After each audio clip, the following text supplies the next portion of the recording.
ठीक है, तो चलिए शुरू करते हैं हम अपने आज के इस सेक्शन को। ठीक है, तो सबसे पहले हमें पढ़ना है केमिकल प्रॉपर्टीज ऑफ मेटल्स। इसमें हम मेटल के रिएक्शंस पढ़ेंगे। सबसे पहले हम पढ़ेंगे reaction of metal with oxygen. इसके बाद अपन पढ़ेंगे reaction of metal with water. इसके बाद अपन पढ़ेंगे reaction of metal with acids. फिर पढ़ेंगे reaction of metal with bases. तो ऐसे हम कहानी को पढ़ेंगे। फिर आगे जाएंगे तो हम लोग इसके साथ साथ जो रिएक्टिविटी सीरीज होती है वह भी पढ़ेंगे। तो आगे का हमारा कहानी ये होगा। चलिए देखते हैं आज के लेक्चर में हम कितनी चीजों को निपटा पाते हैं। ठीक है, तो सबसे पहले reaction of metal with oxygen. जब मेटल ऑक्सीजन से रिएक्ट करता है तो क्या होता है? तो सामान्यतः अपन ऐसे लिखते हैं कि M+O2। M means metal. जब ऑक्सीजन से रिएक्ट करता है तो क्या बनता है? तो बनता है मेटल ऑक्साइड। ठीक है, तब बनता है मेटल ऑक्साइड। ये हम फॉर्मूला नहीं लिख रहे हैं, बस मेटल ऑक्साइड का शॉर्ट फॉर्म लिख रहे हैं। कोई ये ना समझे कि जब मेटल, कोई भी मेटल जैसे सोडियम हो गया, ऑक्सीजन से रिएक्ट करेगा तो MO यानी क्या बोलते हैं, सोडियम NaO बना लेगा, ऐसा नहीं समझना। ठीक है, ये बस बताने के लिए कि मेटल जब ऑक्सीजन से रिएक्ट करेगा, ऑक्सीजन गैस से, तो मेटल ऑक्साइड बना लेगा। अब मेटल ऑक्साइड का फॉर्मूला डिफर करेगा बहुत ज्यादा, है ना। अच्छा, अब एक और बात कि जो मेटल ऑक्साइड होते हैं इनका नेचर बेसिक होता है। ठीक है, बेसिक नेचर हमें कैसे मालूम चलता है?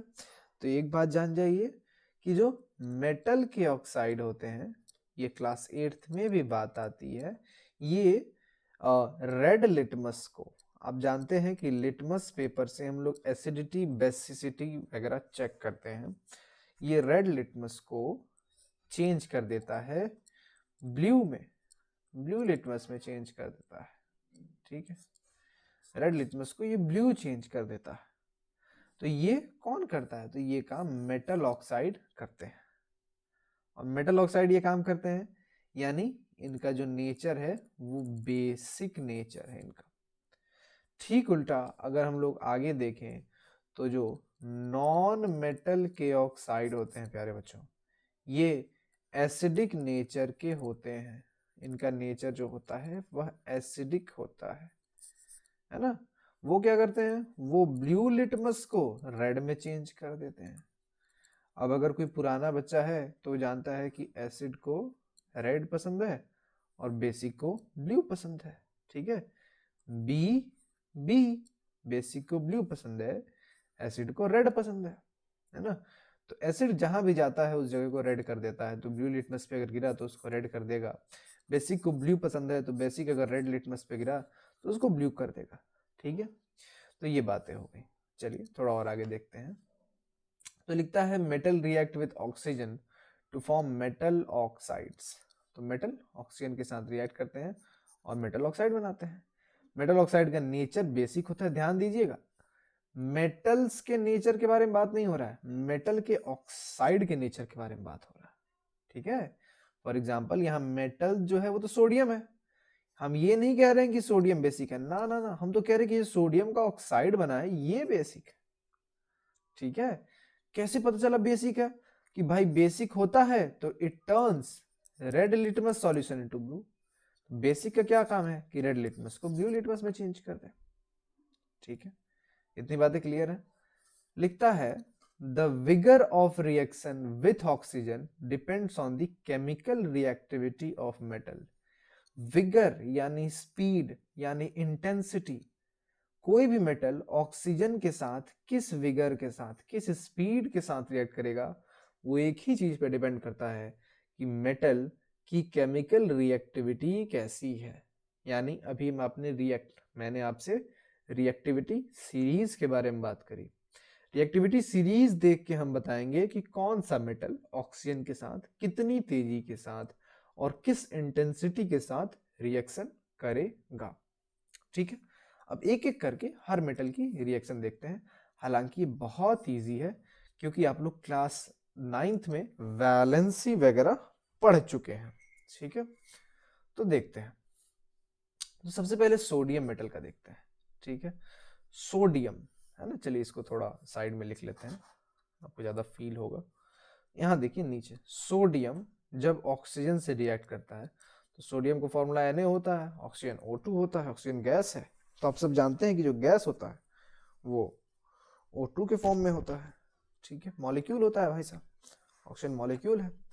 तो ये जब रिएक्ट करता है बच्चों तो बनता है Na2O, है ना। अब कई बच्चे पूछ सकते हैं कि सर यहाँ तो आपने एक ही Na लिया था और यहाँ आपने Na2O कर दिया सर, है ना। हम बोलेंगे बाबू ठहरिए, आपने बैलेंसिंग पढ़ा है, ऑलरेडी पढ़ा है, ठीक है।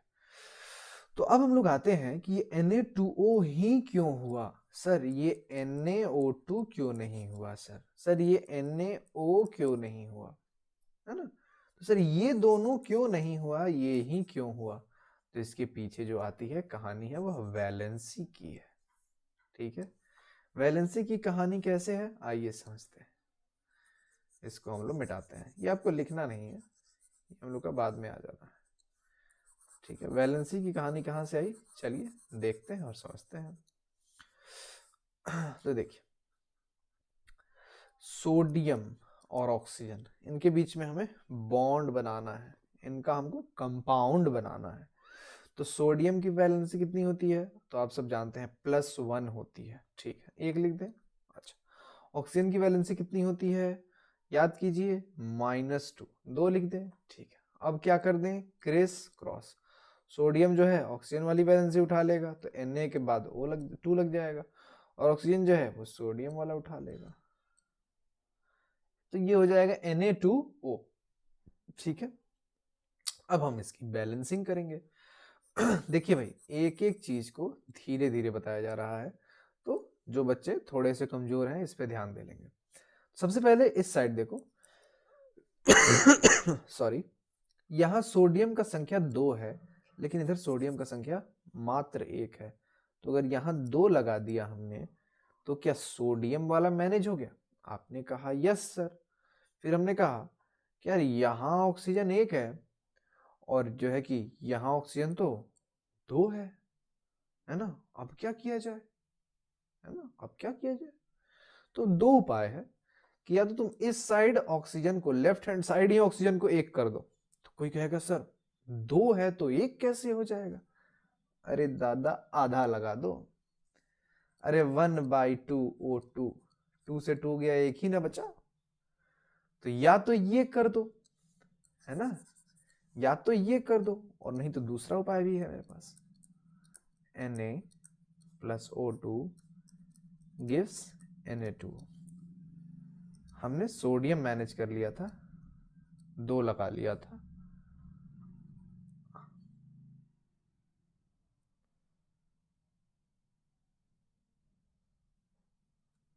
एक सेकंड बच्चों, थोड़ा पॉज करना पड़ेगा, आई थिंक कोई आया है। तो बच्चों अपन थे इधर कि कैसे उसको अपन बैलेंस करें। तो एक तो ये तरीका है ऑक्सीजन को बैलेंस करने का। यहाँ हम देख रहे हैं ऑक्सीजन 1 है और यहाँ हम देख रहे हैं कि ऑक्सीजन 2 है। तो एक काम कर सकते हैं हम, यहाँ अगर 2 लगा दें तो कम से कम ऑक्सीजन तो बैलेंस हो गया। अब एक बार सोडियम को फिर से देख लेते हैं। तो यहाँ देख पा रहे हैं तो सोडियम इधर 2 है और यहाँ 2 है, तो 2 2 4 टाइम्स, यहाँ 4 सोडियम के एटम है राइट हैंड साइड में, और लेफ्ट हैंड साइड में केवल 2 है। यानी यहाँ 2 अगर और बढ़ा दिया जाए, यानी इधर भी अगर 4 कर दिया जाए, तो सोडियम ऑक्सीजन सब बैलेंस हो गया। तो इस पर्टिकुलर इक्वेशन को आप ऐसे 2 तरीके से बैलेंस कर सकते हैं, दोनों सही है, ठीक है। आगे आते हैं पोटेशियम मेटल को देखते हैं। तो आप सब जानते हैं सोडियम पोटेशियम दोनों काफी रिएक्टिव होते हैं। तो potassium metal also react with oxygen of air at room temperature to form basic oxide. तो अगेन वही बात है कि पोटेशियम जब ऑक्सीजन से रिएक्ट करता है तो वो K2O बनाता है। अगेन अगर बैलेंस करना है तो आप यहाँ 2K रख दें और यहाँ आप ऑक्सीजन के पास हाफ लगा दें, बैलेंस हो गया ये, है ना। के मतलब आप सब जानते हैं पोटेशियम, O2 यानी ऑक्सीजन, और K2 यानी पोटेशियम ऑक्साइड है। अब कोई पूछे कि ये रेड लिटमस को ब्लू में चेंज करेगा कि ब्लू लिटमस को रेड में चेंज करेगा, तो आप सब जानते हैं कि ये एक BO है। BO मतलब बॉय नहीं, बेसिक ऑक्साइड। तो बेसिक ऑक्साइड क्या करता है, रेड लिटमस को ब्लू में चेंज कर देता है, ये काम करेगा, ठीक है। अब है कि potassium and sodium metal are so reactive that they react vigorously with oxygen. तो हमने ऊपर बात किया था कि अलग अलग मेटल अलग अलग विगर के साथ ऑक्सीजन से रिएक्ट करते हैं, अलग अलग स्पीड के साथ, अलग अलग इंटेंसिटी के साथ। लेकिन जो सोडियम और पोटेशियम है ये हाईली रिएक्टिव मेटल्स हैं, इसलिए ये काफी विगरसली रिएक्ट करते हैं। तो इसको आप जरूर लिखिएगा कि sodium potassium react with metal, they are reactive and they react very vigorously, ठीक है। They catch fire and start burning when kept open in air, है ना। तो सोडियम और पोटेशियम इतने रिएक्टिव होते हैं ऑक्सीजन के साथ। अब आप सब जानते हैं कि हमारे चारों तरफ जो एयर है उसमें नाइट्रोजन होता है, ऑक्सीजन होता है, कार्बन डाइऑक्साइड होता है और नोबल गैसेस होती हैं। तो इसमें ऑब्वियसली ऑक्सीजन भी है। तो जैसे ही इस एयर के कांटेक्ट में सोडियम या फिर पोटेशियम आता है, वो फटाक से उसमें आग लग जाता है ना। यहाँ आप देख पा रहे होंगे sodium burns in oxygen to form sodium oxide. तो ये जो चीजें हो जा रही हैं, दिस शोज, ठीक है, this shows that sodium and potassium are highly reactive. इसीलिए हम इनको जो है कि स्टोर करते हैं कहाँ, तो आइए देखते हैं। That is why potassium metal and sodium metal are stored under kerosene oil. इसलिए इनको कैरोसिन ऑयल में हम लोग स्टोर करते हैं, है ना, जिससे कि हम लोग बचा सकें इसका ऑक्सीजन से रिएक्शन। मॉइस्चर, मॉइस्चर यानी पानी को कहते हैं, H2O गैस को अपन मॉइस्चर कहते हैं, एंड CO2। तो इन सब चीज़ों से इसका डायरेक्ट भेंट ना हो, इसलिए अपन इसको कैरोसिन ऑयल में स्टोर करके रखते हैं, ठीक है। They are very reactive metals. आगे आते हैं। Another metal which is very reactive that is lithium, है ना। तो कोई बच्चा सर पकड़ ले कि यार ये तो कुछ समझ में नहीं आ रहा है, तो सबसे पहले वो बच्चा पीरियोडिक टेबल खोले और देखे। क्या आपको याद है पहला जो ग्रुप है वो कैसे चलता है? हेलिना ने की रब से फरियाद, ठीक है। तो ये कोई कहानी नहीं है। हेलिना hydrogen, lithium, sodium, potassium, rubidium, caesium, francium.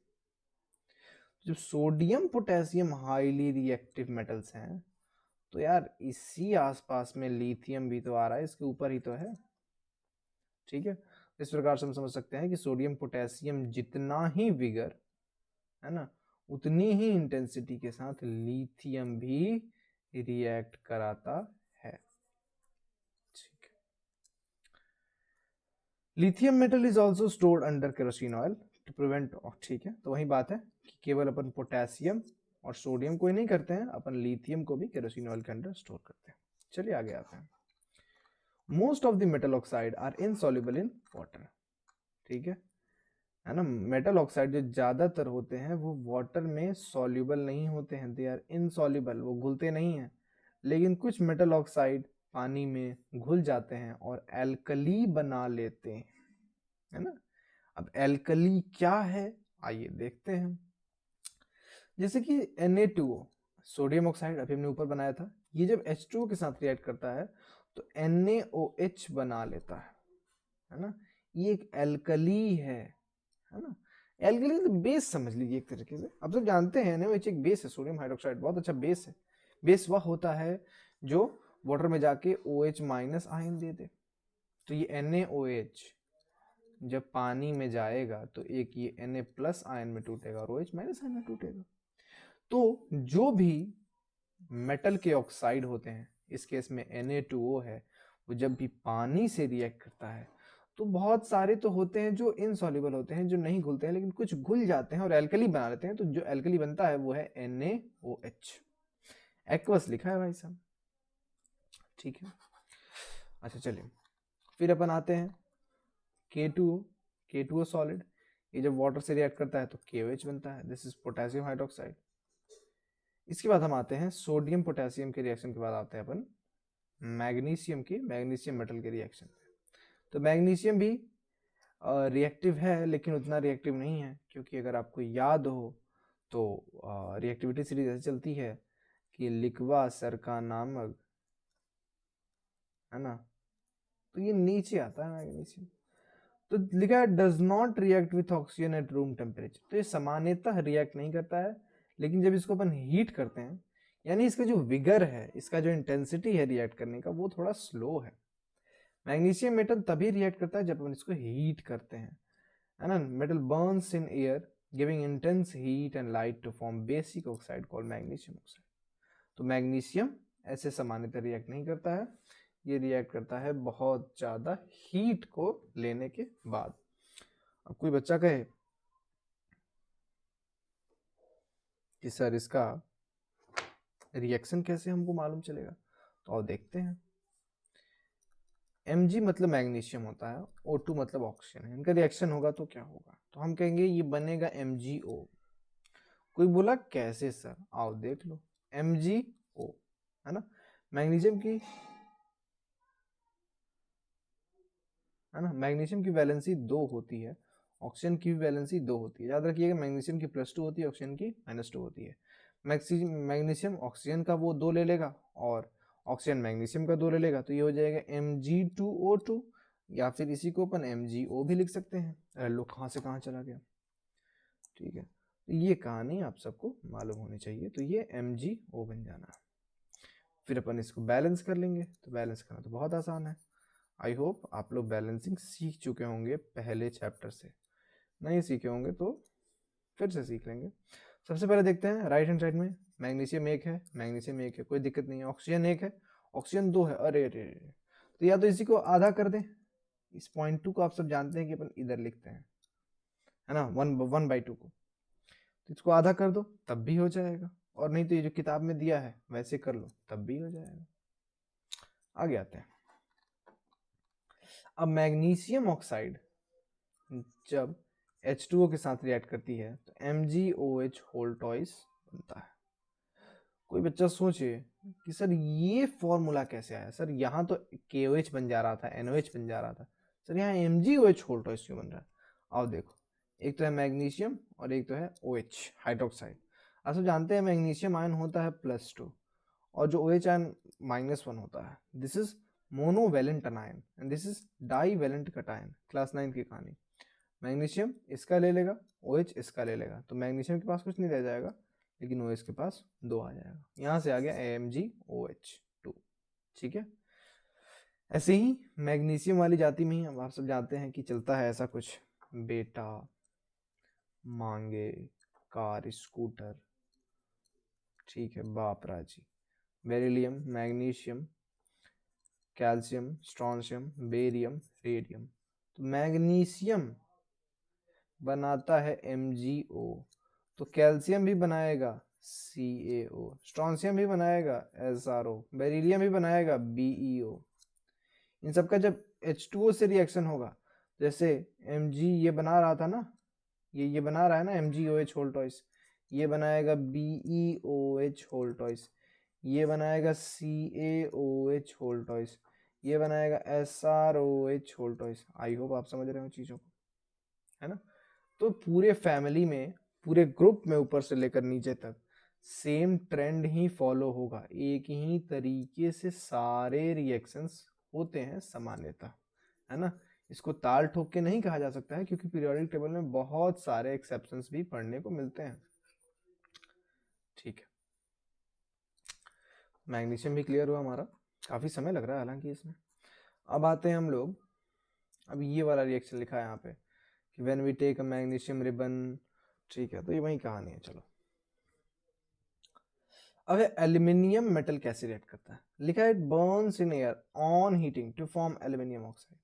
तो भाई साहब मैग्नीशियम को भी हीट देना पड़ रहा था, एल्यूमिनियम को भी हीट देना पड़ेगा, वही बात है। एल्यूमिनियम ऑक्सीजन के साथ रिएक्ट करेगा तो Al2O3 बनाएगा। चलिए फटाक से बात कर लेते हैं, एल्यूमिनियम ये, ऑक्सीजन ये, ठीक है। ऑक्सीजन को केवल O लिख देते हैं ना, ठीक है, ऑक्सीजन। एल्यूमिनियम चलता है +3, ऑक्सीजन चलता है -2। Al के पास चला जाएगा 2, ऑक्सीजन के पास आ जाएगा 3, तो ये बन गया Al2O3। अब इसके बाद तो बैलेंसिंग है, Al + O2 गिव Al2O3। यहाँ देखिए एल्यूमिनियम 2 है तो आपने यहाँ 2 लगा दिया। ये 3 है, क्या करे कि 3 हो जाए, तो या तो इसको 3/2 से गुणा कर दो ऑक्सीजन को। समझिए प्रैक्टिकल बातें हैं कि अगर अपन ऑक्सीजन को 3/2 से गुणा कर देंगे तो ये 2 कट जाएगा, 3 ऑक्सीजन हो जाएगा, है ना, 3 ऑक्सीजन हो जाएगा। और नहीं तो यहाँ जो खचड़ पचड़ किया है वो खचड़ पचड़ कर लो, ठीक है। कोशिश किया करो कि ऑक्सीजन को कटा दिया जाए, काम खत्म हो जाए, ठीक है। तो यहाँ 3/2 लिख देंगे तो और बेटर रहेगा, ठीक है। आप अपना देख लीजिएगा। अब हम लोग आते हैं कुछ आगे की चीज़ों पे। अब इसको लिख लीजिएगा, इसको मिटाते हैं। अब अगेन एल्यूमिनियम ऑक्साइड जो है वो मेटल का ऑक्साइड है, तो बेसिक ऑक्साइड होगा, लेकिन ये है एम्फोटेरिक ऑक्साइड, है ना। तो ऑक्साइड्स के नेचर 3 तरीके के होते हैं, एसिडिक ऑक्साइड, बेसिक ऑक्साइड और एम्फोटेरिक ऑक्साइड। एसिडिक ऑक्साइड, है ना, ऐसे ऑक्साइड जिनका नेचर एसिड वाला हो, ऐसे ऑक्साइड जिनका नेचर बेस वाला हो। और एम्फोटेरिक वर्ड वहां यूज किया जाता है जहां एसिड और बेस दोनों की प्रॉपर्टी आती हो। इस केस में अपन कहाँ गए हो जी, अरे बाप रे, ओहो,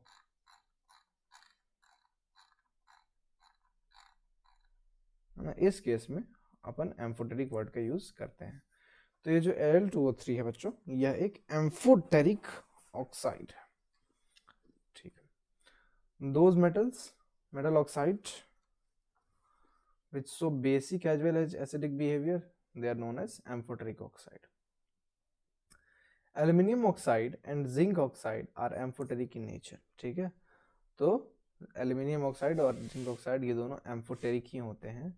लिखा है कि when they amphoteric react with both acid as well as base to form salt and water। तो एम्फोटेरिक ऑक्साइड्स जो हैं Al2O3 और जो जिंक के ऑक्साइड है ये एसिड के साथ भी रिएक्ट करते हैं, देखिए HCl के साथ भी रिएक्ट कर रहे हैं और बेस के साथ भी रिएक्ट करते हैं, और ये एट लास्ट बनाते हैं वाटर। तो यहाँ भी वाटर बन रहा है, यहाँ भी वाटर बन रहा है, सॉल्ट भी उसके साथ साथ बनाते हैं।